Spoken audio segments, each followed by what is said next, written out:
This would simply, if the tank was overpressurizing itself because they maybe overfilled it, and it has to have a little space in there to grow from the liquid to the vapor, it didn't understand. Even when product moves through the air, they're static. It can actually grab a static spark and light itself back off. So all they got to do there's nothing really to shut down.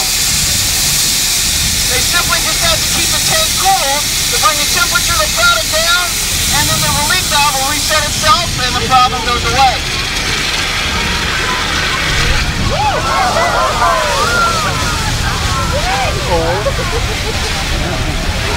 I honestly think those guys just did the same reaction you did.